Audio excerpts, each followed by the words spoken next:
এখন আমরা যে জিনিসটা নিয়ে আলাপ আলোচনা করব সেটা হচ্ছে চৌম্বক ক্ষেত্রের মধ্য দিয়ে গতিশীল চার্জের উপর বল। অর্থাৎ একটা চার্জকে আমি চৌম্বক ক্ষেত্রের ভিতর দিয়ে যদি ঢিল দেই, একটা চার্জকে যদি চৌম্বক ক্ষেত্রের ভিতর দিয়ে পাস করি, একটা চার্জকে যদি একটা বেগে চৌম্বক ক্ষেত্রের মধ্য দিয়ে যে আমি নিক্ষেপ করি, কিভাবে নিক্ষেপ করলে এর উপর কি ধরনের বল প্রযুক্ত হবে সেই বিষয় সংক্রান্ত আলাপ আলোচনা আজকে আমরা একটু করব ওস্তাদ। সেই বিষয় সংক্রান্ত আলাপ আলোচনা আজকে আমরা একটু করব। ঠিক আছে, খেয়াল করেন ধরেন এই যে ধরে নিলাম আমরা কিছু কোঅর্ডিনেট ধরি, এটা ধরে নিলাম এক্স, ঠিক আছে, এটা ধরে নিলাম ওয়াই,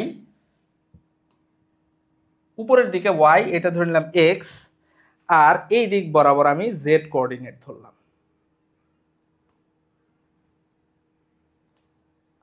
জেড কোঅর্ডিনেট, হ্যাঁ।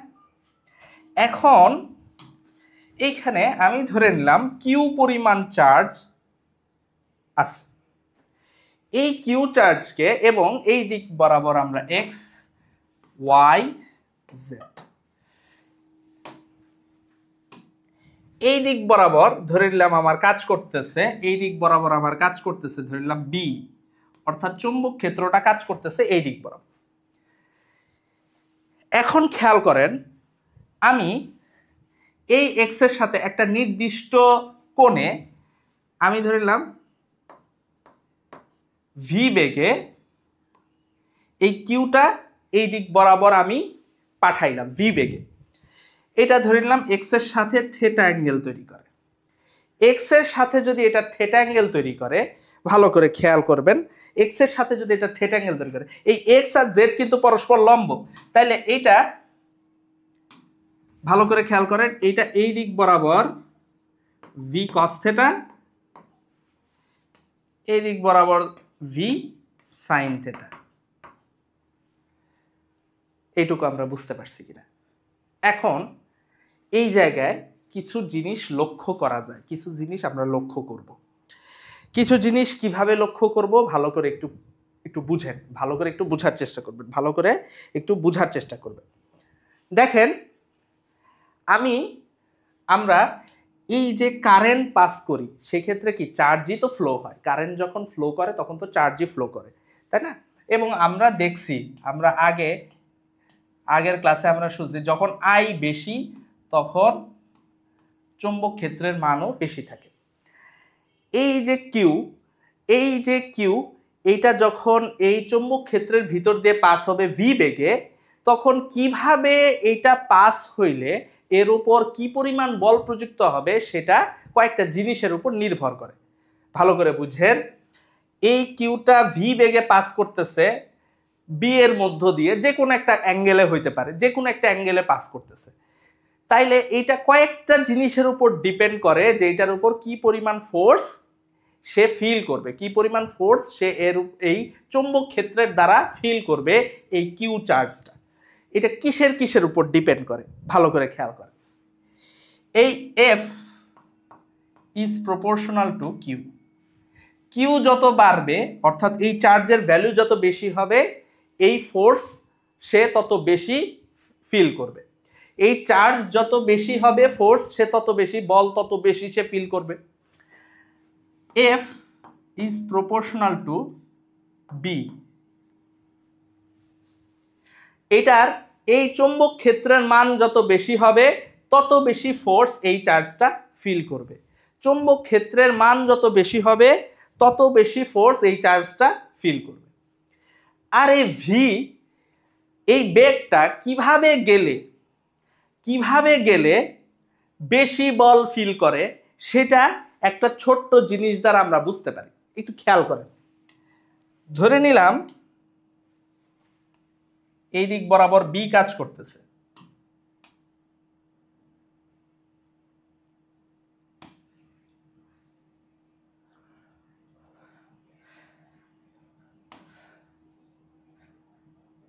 ঠিক আছে, এদিক বরাবর বি কাজ করতেছে, বি এর দিকটা এই দিক বরাবর কাজ করতেছে।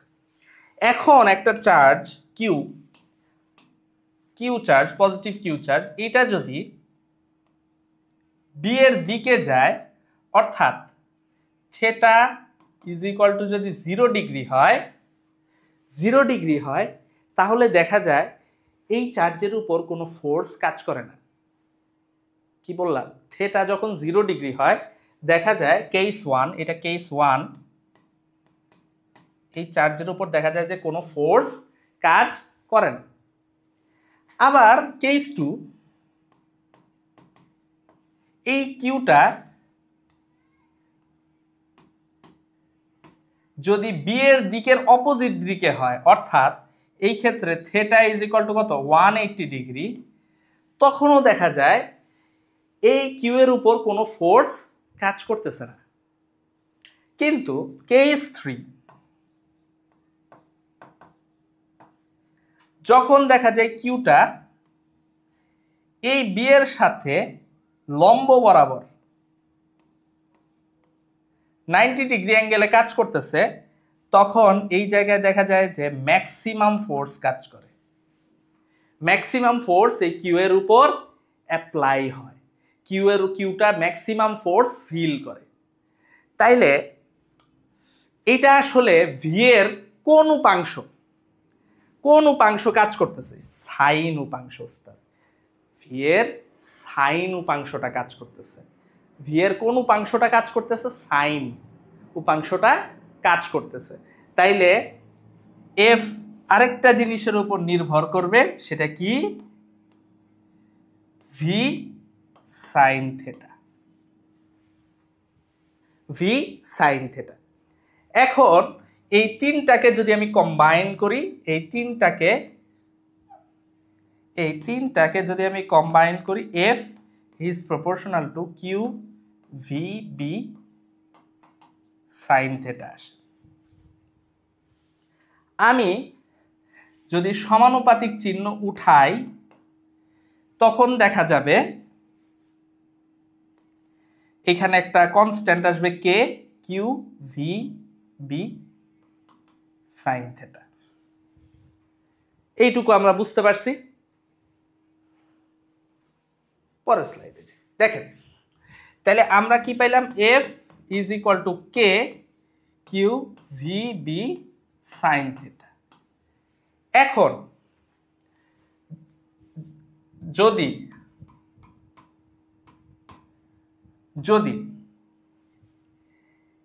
1 টেসলা চৌম্বক ক্ষেত্রের মধ্য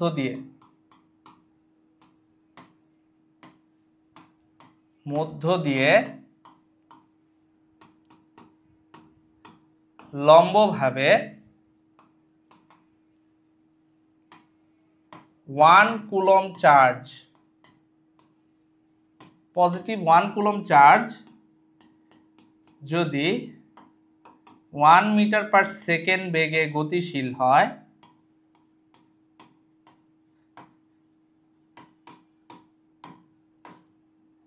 হওয়ায় 1 নিউটন বল অনুভব করে,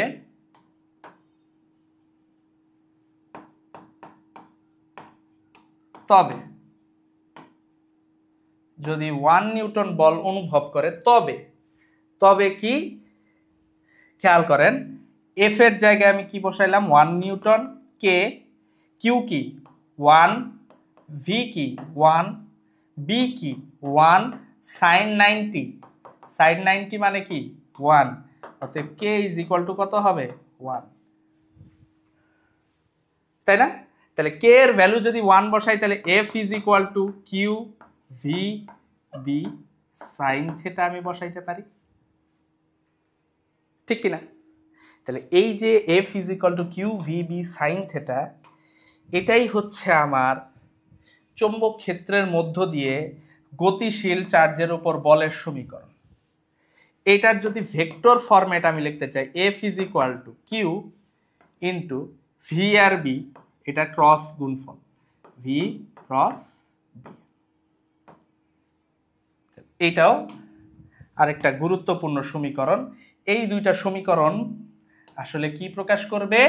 চৌম্বক ক্ষেত্রের মধ্য দিয়ে গতিশীল চার্জের উপর কি পরিমাণ বল অনুভূত হয় সেটাই হচ্ছে এই দুইটা সমীকরণ দ্বারা আমরা বের করতে পারবো ওস্তাদ। এই দুইটা সমীকরণ দ্বারা আমরা বের করতে পারবো। এবং মনে রাখবেন এই যে এই বলটা ভি এবং বি এর সাথে সবসময় লম্বভাবে থাকবে, ভি এবং বি এর সাথে সবসময় লম্বভাবে থাকবে। মনে রাখবেন একটা নোট বুঝেন, একটা নোট লেখেন। নোট কি? একটা নোট বুঝে নিয়েন একটু। Note C is equal to যদি এ ক্রস বি হয়, সি ইজ ইকুয়াল টু যদি এ ক্রস বি হয়, দেন সি এর উপর লম্ব এন্ড সি কার উপর? বি এর উপর লম্ব। So F Q into V cross B এর মানে কি? এর মানে এফ ভি এর উপর লম্ব এন্ড এফ কার উপর? বি এর উপর লম্ব। বুঝাইতে পারছি? ক্লিয়ার? বুঝতে পারছেন কিনা? বুঝতে পেরেছেন কিনা? আমার মনে হয় আপনারা সুন্দর মতো বুঝতে পেরেছেন। আমার মনে হয় আপনারা খুব সুন্দরভাবে বুঝতে পারছেন। জটিলতার কিছু নাই ওস্তাদ, জটিলতার এখানে কোনো জায়গাই নাই ওস্তাদ। ঠিক আছে? আমার মনে হয় আপনারা বুঝতে পারছেন এখানে জটিলতার কোনো জায়গা এখানে নেই। ঠিক আছে? আচ্ছা, খেয়াল করো, একটি আলফা কণা যার ভর এত কেজি একটি চুম্বক ক্ষেত্রের মধ্য দিয়ে এর দিকের সাথে লম্বভাবে এত বেগে চলছে। চৌম্বক ক্ষেত্রের মান যদি 2 টেসলা হয় তবে আলফা কণার বেগ ও ত্বরণ কত? তাহলে একটা আলফা কণা যার ভর কত? 6.65 × 10⁻27 কেজি, এটি যদি একটি চৌম্বক ক্ষেত্রের মধ্য দিয়ে এর দিকের সাথে লম্বভাবে 6 × 10⁵ এত মিটার পার সেকেন্ড বেগে চলছে, তাহলে এইটা হচ্ছে কি? আলফা কণার ভর এম। ঠিক আছে? তাইলে এইখানে একটা চৌম্বক ক্ষেত্রের মধ্য দিয়ে এর দিকের সাথে এত বেগে, এটা হচ্ছে কি আমার ভি। আচ্ছা, চৌম্বক ক্ষেত্রের মান কত? 2 টেসলা, এটা কি বি। তাইলে আলফা কণার বেগ ও ত্বরণ কত? আচ্ছা, তাহলে আলফা কণার ভর জানি, আলফা কণার চার্জ কত হবে বলেন তো? আলফা কণাটা কি বলেন তো? আলফা পার্টিকেল কি? আলফা পার্টিকেল কি জানেন? আলফা পার্টিকেল হচ্ছে হিলিয়াম 2+, এটাই হচ্ছে আলফা পার্টিকেল। হিলিয়াম থেকে যখন হিলিয়াম 2+, এটাই হচ্ছে আমার আলফা পার্টিকেল। তাহলে হিলিয়াম নিউক্লিয়াসের ভিতরে কি থাকে? 2টা প্রোটন থাকে না? হিলিয়াম নিউক্লিয়াসের ভিতরে কি থাকে বলেন তো? হিলিয়াম নিউক্লিয়াসের ভিতরে 2টা প্রোটন থাকে না? 2টা প্রোটন থাকে না? আর কি থাকে হিলিয়াম নিউক্লিয়াসের ভিতরে? হিলিয়াম নিউক্লিয়াসের ভিতরে আর কি থাকে বলেন? আর কিছু থাকে? থাকে না। তাহলে হিলিয়াম নিউক্লিয়াসের ভিতরে 2টা প্রোটন থাকে, নিউট্রনও থাকে, কিন্তু নিউট্রনের তো চার্জ নাই। তাইলে 2টা প্রোটনের চার্জ আপনি জানেন না? একটা প্রোটনের চার্জ কত? +1.6 × 10⁻19 কুলম্ব, জানেন না? তাহলে ওই হিসাব করে এটা করে ফেলতে পারবেন ইজিলি। আমি আপনাদেরকে এটা করার জন্য 2 মিনিট সময় দিলাম, 2 মিনিট করেন।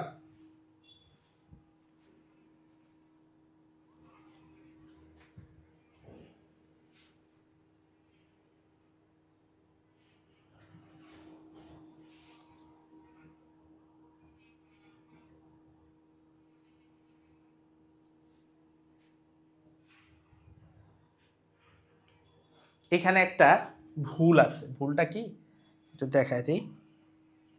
আলফা কণার উপর বল, আলফা কণার উপর বল, বেগ না, আলফা কণার উপর বল ও ত্বরণ কত?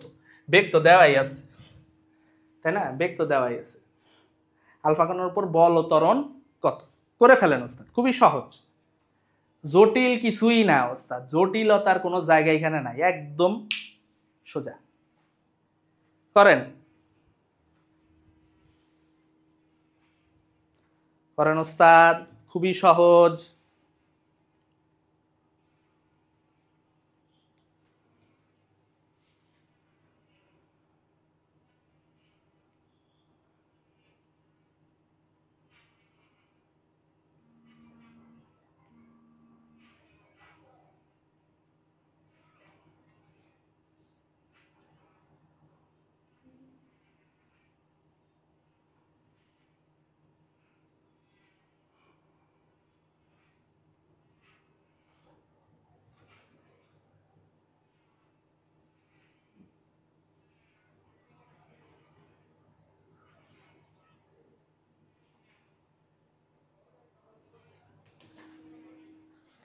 দেখেন ওস্তাদ,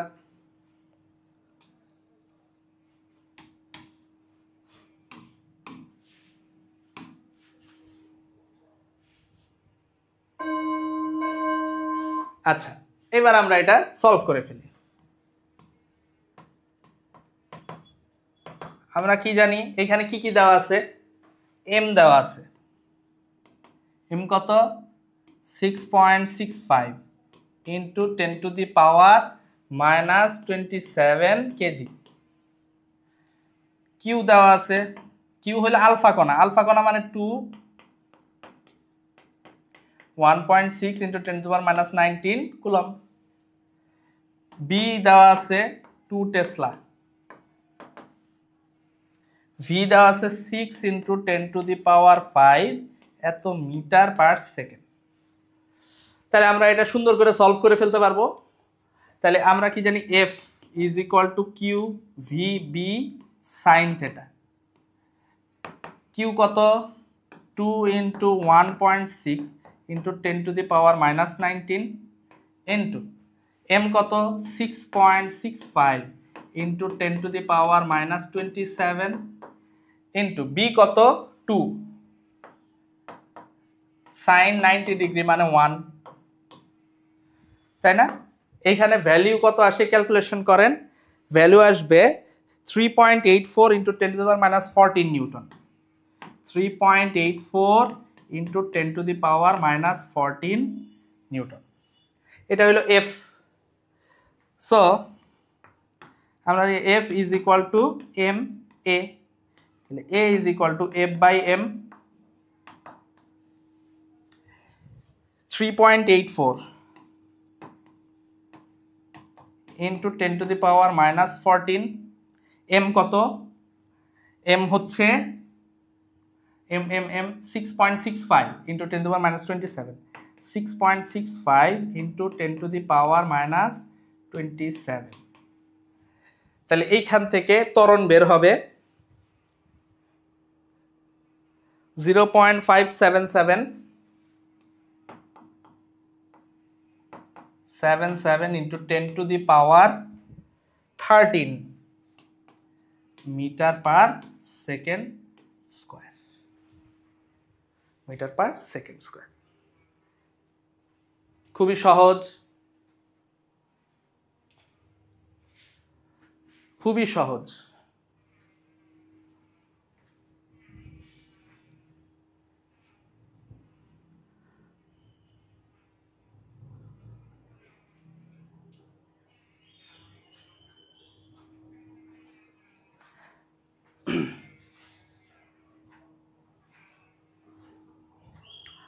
আপনাদেরকে একটা কথা বলি, এই যে চার্জের উপর বল প্রযুক্ত হচ্ছে, চার্জের উপর যে বল প্রযুক্ত হচ্ছে এতে কিন্তু চার্জের বেগের মানের কোনো পরিবর্তন হয় না। একটা কথা মনে রাখবেন, এই যে চার্জের উপর বল, এটা লম্বভাবে প্রযুক্ত বল, যার কারণে ওই চার্জের উপর কৃত কাজ শূন্য, চার্জের উপর কৃত কাজ শূন্য। তাহলে কৃত কাজ শূন্য হওয়ার কারণে চার্জের গতি শক্তির কোনো পরিবর্তন হয় না। আর গতি শক্তির পরিবর্তন না হওয়া বলতে আসলে এইখানে বুঝায় যে চার্জের বেগের চেঞ্জ হয় না। বুঝাইতে পারছি? বুঝাবো, বুঝাই দিচ্ছি, সমস্যা নেই, একটু পরে বুঝাই দিচ্ছি, প্যারা নেই।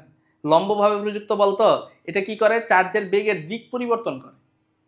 এই যে ত্বরণটা, এটা কি করে, বেগের দিক পরিবর্তন করে, মান পরিবর্তনে কাজ করে না। বুঝাইতে পারছি? দেখেন নেক্সট প্রবলেম এটা, b is equal to twice i plus thrice j plus k, এত টেসলা, v এত মিটার পার সেকেন্ড যদি হয় আর চার্জ যদি 1 মাইক্রোকুলম হয়, তাহলে এর উপর বলের মান কত করেন, এর উপর বলের মান নির্ণয় করেন। 2 মিনিট সময় দিলাম, নিজেরা চেষ্টা করেন ওস্তাদ, নিজেরা চেষ্টা করেন ওস্তাদ।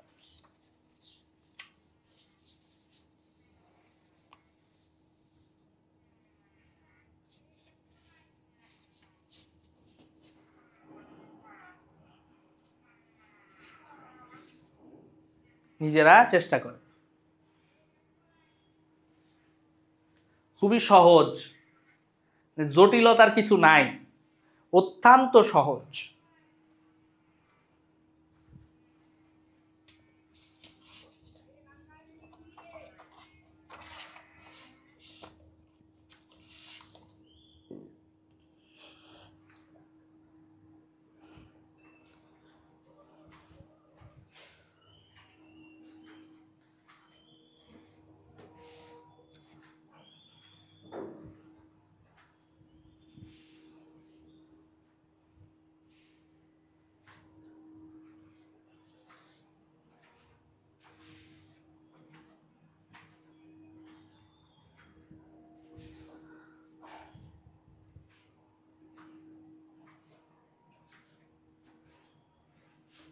করেন ওস্তাদ, জটিল কিছু না, করলেই বুঝবেন ওস্তাদ, করলেই আপনার বুঝবেন, বুঝতে আপনি বাধ্য, বুঝতে বাধ্য আপনি।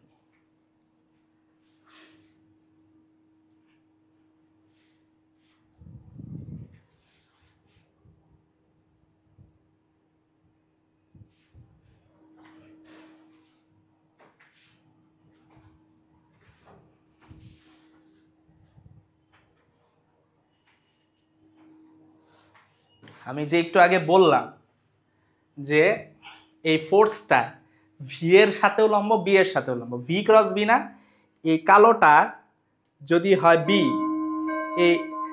এই কালোটা যদি হয় ভি, এই সাদাটা যদি হয় বি, তাহলে ভি ক্রস বি এইদিকে উপরের দিকে, তাহলে উপরের দিকে যেটা থাকবে এটা এর সাথেও লম্ব, এর সাথেও লম্ব না, বুঝতে পারছেন?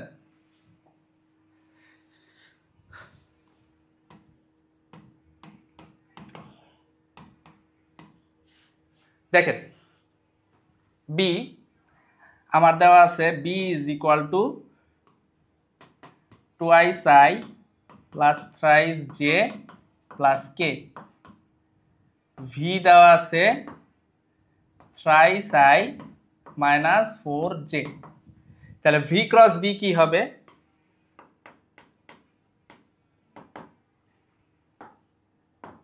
আই জে কে, ভি হচ্ছে 3 মাইনাস 4, কে কোনো উপাংশ এখানে নাই তাহলে 0, বি হচ্ছে 2 3 1,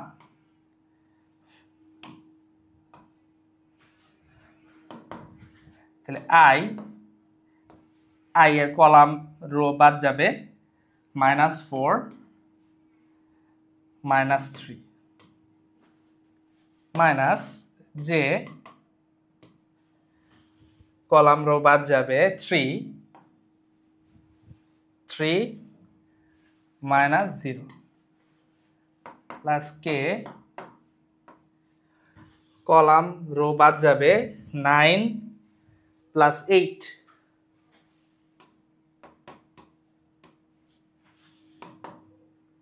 -7i minus thrice J plus 17k, এটাই হচ্ছে আমার কি ভি ক্রস বি, এটাই হচ্ছে আমার কি ভি ক্রস বি। তাহলে এফ ইজ ইকুয়াল টু আমরা কি জানি, Q V cross B, Q কত 1 microcoulomb 10⁻⁻6, V cross B -7i minus thrice J plus 17k, ঠিক আছে? তাহলে অতএব এফ এর মান যদি আমার বের করতে হয় is equal two 10⁻⁻6 into √7² -3² plus 17²,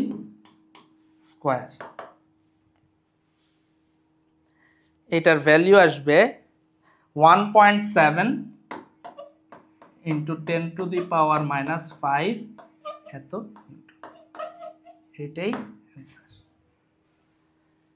খুবই সহজ, বুঝছেন কিনা? অত্যন্ত সহজ, জটিল কিছু জটিল কিচ্ছু না উস্তাদ, একদম পানির মতো সোজা।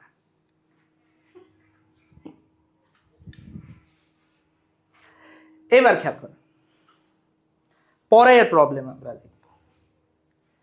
একটি গতিশীল charge v is equal to thrice I plus 4j into 10 to the power minus 2 Tesla মানে একটি চৌম্বক ক্ষেত্রের মধ্য দিয়ে যাওয়ার সময় a is equal to xi cap plus 2i j cap metre per second square ত্বরণ লাভ করে। x এর মান কত? নিজেরা চেষ্টা করেন 2 মিনিট, এরপর তো আমি করেই দিব ওস্তাদ, এরপর তো আমি করেই দিব,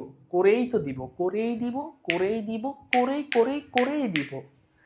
চেষ্টা করেন, তারপর আমি করে দিব, করে দিব, অঙ্ক আমি করে দিব, আমি অঙ্ক করে দিব, কিন্তু আগে চেষ্টা করেন, তারপর আমি করে দিব।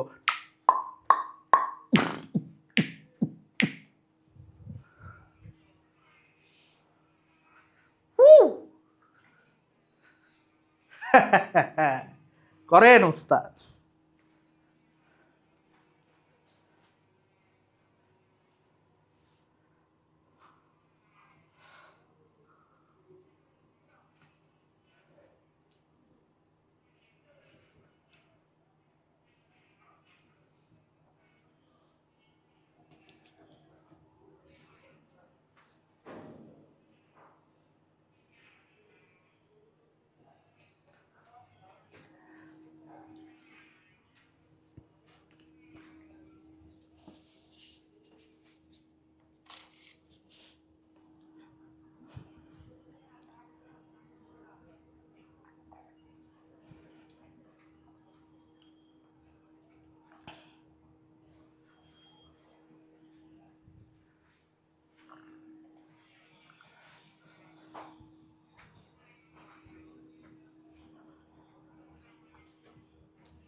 দেখেন আমাদের চৌম্বক ক্ষেত্রের মান দেওয়া আছে, কি দেওয়া আছে ওস্তাদ? চৌম্বক ক্ষেত্রের মানটা দেওয়া আছে বি, একটা ত্বরণ দেওয়া আছে।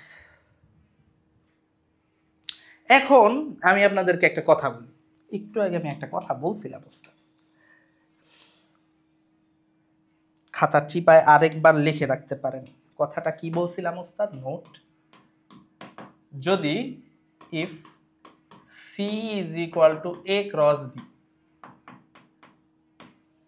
দেন C is perpendicular to A and C is perpendicular to B, বলছিলাম কিনা? তাইলে সিমিলারলি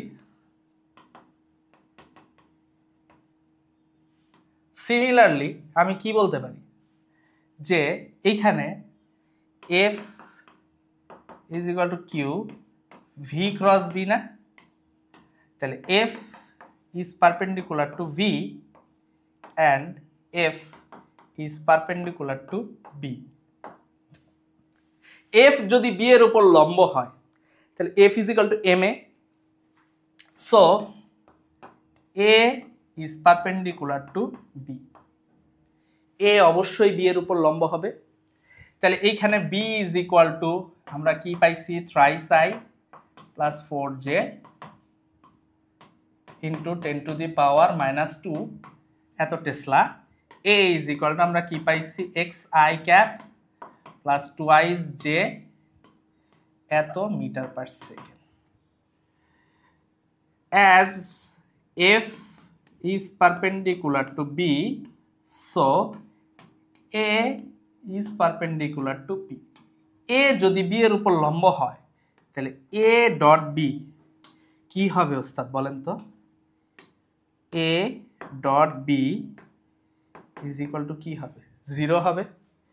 তাহলে এ কি? X I cap plus twice J cap into 3i cap plus 4j cap into 10⁻² is equal to কি? 0। তাহলে 10⁻²টা ওই পাশে নিলে ওটা 0 হয়ে যাবে। তাহলে thrice x plus 8 is equal to 0। তাহলে এক্স ইজ ইকুয়াল টু -8/3 -8/3 এটাই অ্যান্সার। বুঝাইতে পারছি?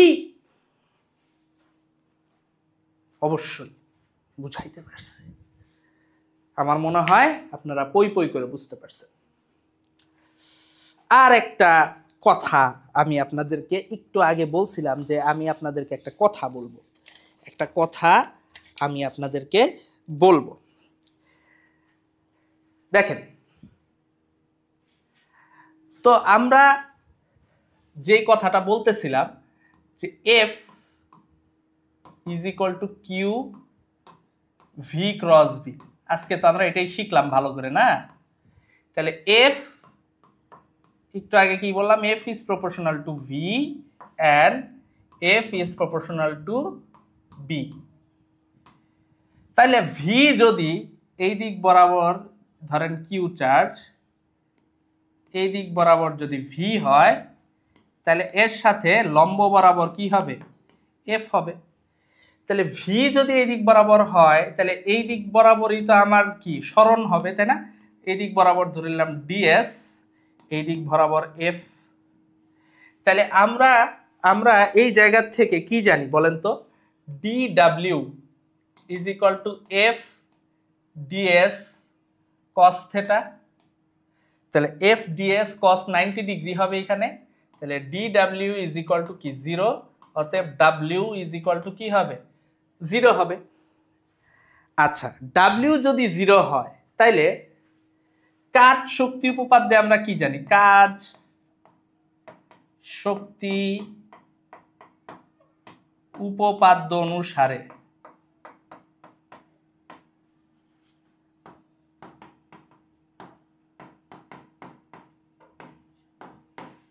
according to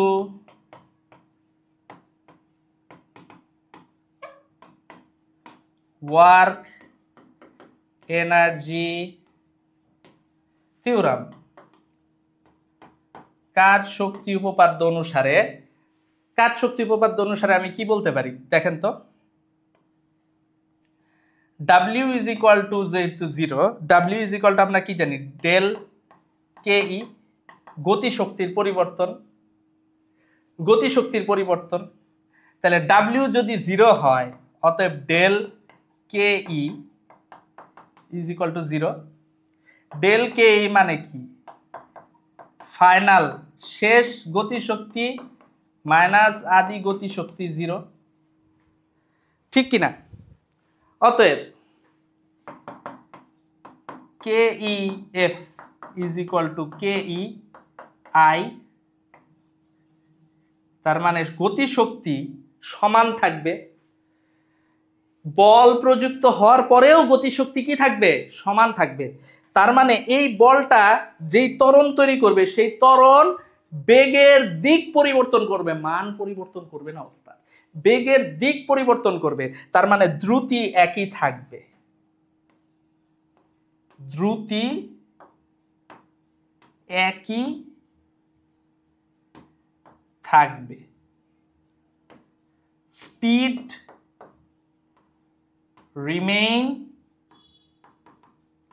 the same, দ্রুতি একই থাকবে, বেগ পরিবর্তন হবে। বেগ পরিবর্তন হওয়া মানে বেগের দিক পরিবর্তন হবে, কিন্তু বেগের মান পরিবর্তন হবে না, অর্থাৎ দ্রুতি সেম থাকবে ওস্তাদ।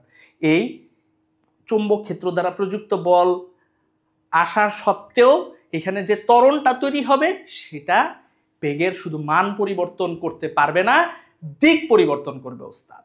বুঝাইতে পারছি? আশা করি আপনারা বুঝতে পারছেন।